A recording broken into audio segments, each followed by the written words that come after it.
Hello दोस्तों, मेरा नाम है एडवोकेट एम जे और हमारे चैनल पर आपका फिर से स्वागत है। जैसा कि आप जानते होंगे, हमने एक सीरीज स्टार्ट कर रखी है जिसमें हम भारतीय न्याय संहिता 2023 की सभी महत्वपूर्ण धाराओं को अच्छे से पढ़ेंगे और समझेंगे। यह वीडियो इस सीरीज की तीसरी वीडियो होने वाली है जिसमें हम विवाह यानी शादी से संबंधित सभी अपराधों व उनके दंडों को विस्तार से समझेंगे।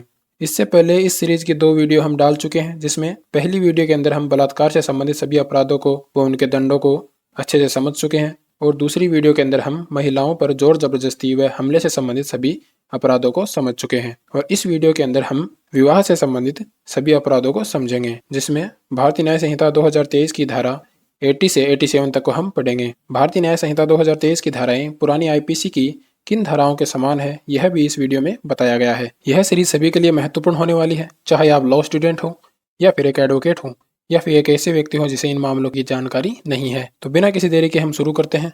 सबसे पहले हम भारतीय न्याय संहिता की धारा 80 से शुरू करते हैं, जिसके अंदर दहेज मृत्यु की परिभाषा बताई गई है। बीएनएस की धारा 80 के सबसेक्शन 1 के अंदर बताया गया है कि जहां किसी स्त्री की मृत्यु किसी दाह या शारीरिक क्षति द्वारा कारित की जाती है या विवाह के 7 वर्ष के भीतर सामान्य परिस्थितियों से अन्यथा हो जाती है और यह दर्शित किया जाता है कि उसकी मृत्यु के कुछ पूर्व उसके पति द्वारा या उसके पति के किसी नातेदार द्वारा दहेज की मांग की गई हो या उससे संबंध में उसके साथ क्रूरता की गई हो, उसे तंग किया गया था, वहां ऐसी मृत्यु को दहेज मृत्यु कहा जाएगा और ऐसा पति या पति के नातेदार मृत्यु कारित करने वाला ही समझा जाएगा।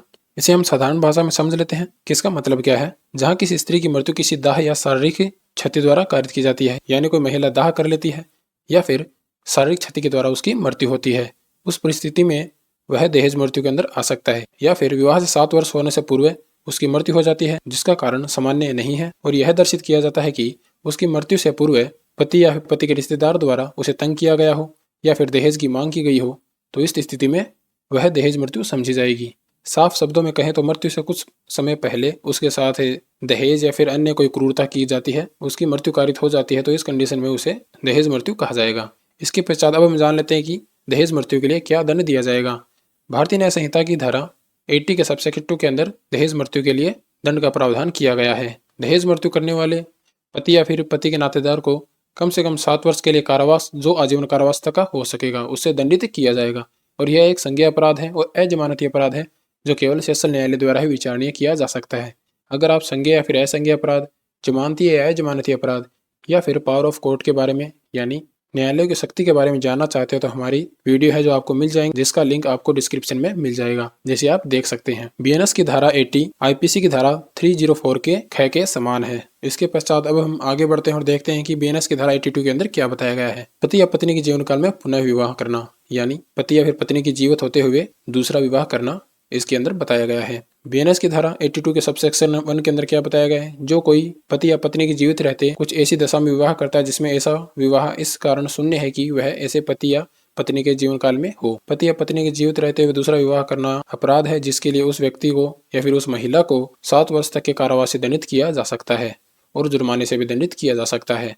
यह एक असंज्ञेय अपराध है और जमानती अपराध है जो प्रथम वर्ग न्यायिक मजिस्ट्रेट द्वारा ही विचारणीय किया जा सकता है। इसका एक अपवाद है जिसे हम समझ लेते हैं। इस उपधारा का विस्तार किसी ऐसे व्यक्ति पर नहीं होगा जिसका ऐसे पति या पत्नी के साथ विवाह सक्षम अधिकारिता के न्यायालय द्वारा शून्य घोषित किया गया है, यानी दूसरा विवाह जीवित रहते हुए कर सकता है, यानी पति और पत्नी का विवाह न्यायालय द्वारा ही खंडित या फिर शून्य घोषित कर दिया गया हो, उस कंडीशन में वह दूसरा विवाह कर सकता है। न किसी ऐसे व्यक्ति पर लागू होगा जो पूर्व पति या पत्नी के जीवन काल में विवाह कर लेता है। यदि ऐसा पति या फिर पत्नी उस पश्चातवर्ती विवाह के समय ऐसे व्यक्ति से 7 वर्ष तक निरंतर दूर रहा है और उस समय के भीतर ऐसे व्यक्ति द्वारा यह नहीं सुना गया है कि वह जीवित है, परंतु यह तब तक जब कि ऐसा पश्चातवर्ती विवाह करने वाला व्यक्ति उस विवाह के होने से पूर्व उस व्यक्ति को उसके साथ ऐसा विवाह होता है तथ्यों की वास्तविकता स्थिति की जानकारी जहां तक कि उसका ज्ञान हो उसको अवगत करा दे। इसे हम एक साधारण उदाहरण से समझ लेते हैं कि मान लेते हैं कोई कपल है, पति या फिर पत्नी 7 वर्ष से दूर रह रहे हैं और उनको यह भी नहीं पता है कि उनका जो पार्टनर है वह जिंदा है या उसकी मृत्यु हो चुकी है। इस कंडीशन में वह दूसरा विवाह कर सकता है। अगर उसे 7 वर्ष से ज्यादा हो जाते हैं तो वह दूसरा विवाह कर सकता है, परंतु जिससे वह दूसरा विवाह कर रहा है उसे भी यह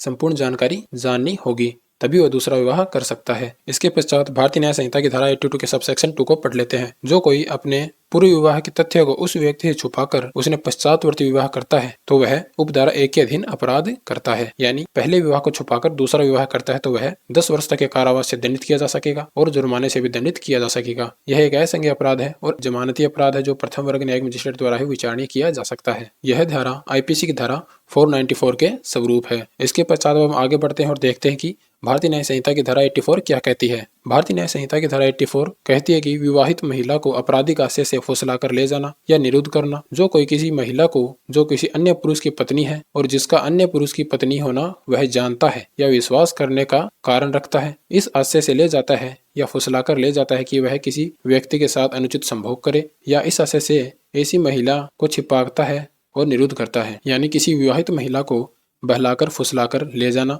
उसके साथ अवैध संबंध बनाना या अनुचित संभोग करना इस अपराध के अंदर आता है और वह व्यक्ति यह जानता है कि यह महिला विवाहित है और फिर भी वह उसे बहलाकर फुसलाकर ले जाता है और निरुद्ध करता है या फिर छुपाता है तो यह अपराधी होगा, जिसके लिए वह 2 वर्ष तक के कारावास से दंडित किया जा सकता है या फिर जुर्माने से दंडित किया जा सकता है या फिर इन्हें दोनों से दंडित किया जा सकता है। यह एक असंज्ञेय अपराध है और जमानती अपराध है जो कोई भी मजिस्ट्रेट द्वारा विचारणीय किया जा सकता है। यह धारा आईपीसी की धारा 498 के स्वरूप है। इसके पश्चात हम एक महत्वपूर्ण धारा को पढ़ लेते हैं। भारतीय न्याय संहिता की धारा 85 एक महत्वपूर्ण धारा है जो आईपीसी की धारा 498 के स्वरूप है। इसे हम जान लेते हैं कि किसी महिला का पति या फिर पति के नातेदार होते हुए ऐसी महिला पर क्रूरता करना इस अपराध के अंदर आता है जो आईपीसी की धारा 498 के स्वरूप है। इस अपराध के लिए पति व पति के नातेदार को 3 वर्ष तक के कारावास से दंडित किया जा सकता है और जुर्माने का भी दंड दिया जा सकता है। यह एक संज्ञेय अपराध है और अजमानती अपराध है जो प्रथम वर्ग न्यायिक मजिस्ट्रेट द्वारा विचारणीय किया जा सकता है। अब हम जान लेते हैं कि क्रूरता क्या होती है। क्रूरता की परिभाषा भारतीय न्याय संहिता की धारा 86 के अंदर दी गई है,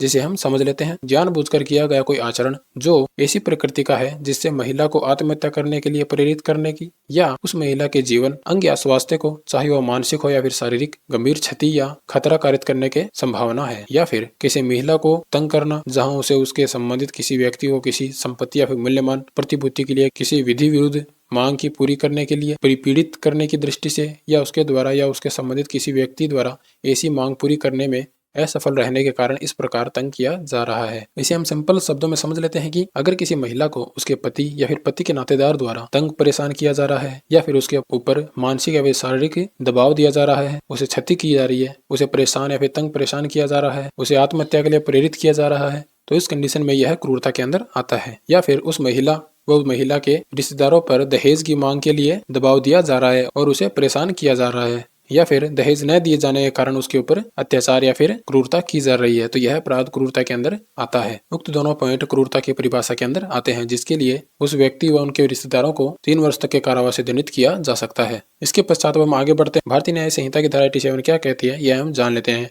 विवाह आदि करने की विवश करने के लिए किसी महिला का व्यवहरण करना, अपहरण करना और उत्प्रेरित करना। जो कोई किसी महिला का व्यपहरण या अपहरण उसकी इच्छा के विरुद्ध किसी व्यक्ति से विवाह करने के लिए उस महिला को विवश करने के आशय से या वह विवश की जाएगी यह संभावे जानते हुए अथवा अनुचित संभोग करने के लिए उस महिला को विवश या विलुप्त करने के लिए या वह महिला अनुचित संभोग करने के लिए विवश या विलुप्त की जाएगी यह संभावे जानते हुए करता है। इसे हम समझ लेते हैं कि इसमें क्या बताया गया है कि अगर कोई व्यक्ति किसी महिला का अपहरण करता है और अपहरण करने का कारण यह है कि वह उससे विवाह करना चाहता है या फिर उसके साथ में अनुचित संभोग करना चाहता है या फिर उसे विवश करके भी उसके साथ में संभोग करना चाहता है, तो उस कंडीशन में यह अपराध भारतीय न्याय संहिता की धारा 87 के अंदर आता है, जिसके लिए उस व्यक्ति को 10 वर्ष तक के कारावास से दंडित किया जा सकता है और जुर्माने से भी दंड किया जाएगा। यह एक संज्ञेय अपराध है और अजमानती अपराध है जो सेशन लेने द्वारा ही विचारणीय किया जा सकता है। यह धारा आईपीसी की धारा 366 के स्वरूप है। आज के लिए बस इतना ही। यहाँ तक बने रहने के लिए धन्यवाद।